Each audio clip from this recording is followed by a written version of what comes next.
السلام عليكم ورحمة الله وبركاته. كل سنة وانتم طيبين. أحب أرحب بكل متابعيني من مصر ومن خارج مصر ومن كل الدول العربية. النهاردة إن شاء الله هعمل لكم حاجة لذيذة خالص. هعمل لكم الزبادي على طريقتي.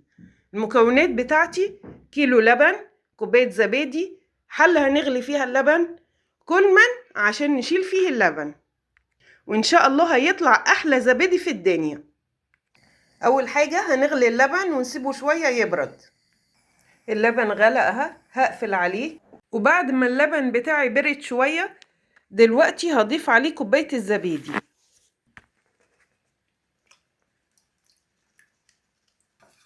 اقلبها كويس كده. هغطي الحلة بتاعتي وهحطها جوه الكولمن. كولمن فاضي مفيهوش ولا نقطة مية ولا اي حاجة. هسيبها كده من الصبح لغاية الليل، وممكن تعمليه من الليل لغاية الصبح. غطيته كويس وايه، هسيبه على جنب هنا. ورجعت لكم بعد حوالي 6 ساعات. هنشوف دلوقتي اللبن اللي احنا حطيناه في الحلة بقى زبادي. هفتح الكولمن، هنشوف الحلة بتاعتنا اللي احنا عاملين فيها الزبادي. ايه رأيكم؟ بقى زبادي خالص. ايه رأيكم؟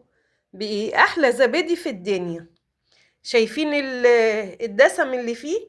زبادي حلو خالص، وعليه طبقة كبيرة خالص وش كده كلها دسم وخير، سمنة بلدي خالص. هنعمل منه دلوقتي زبادو بالفراولة. مكونات الزبادو بالفراولة: فراولة مقطعاها، والزبادي اللي احنا عملناه. نضرب الفراولة في الخلاط مع الزبادي.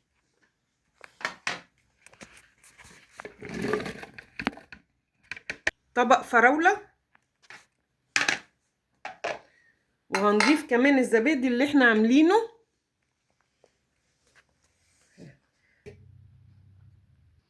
ايه رأيكم في الزبادي؟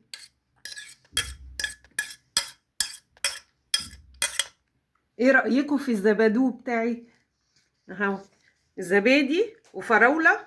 اللي عايز يحليه ممكن يحليه بعسل او بسكر، بس هو كده مش محتاج اي حاجة، هو كده صحي. انا مش هحط له سكر، وهضربه في الخلاط ضربة حلوة.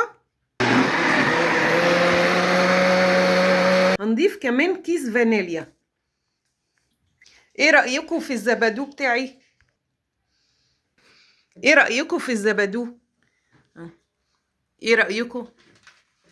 لذيذ خالص خالص، اتمنى تجربوه. وبعد ما صبينا الكوبايات، ايه رأيكم فيه؟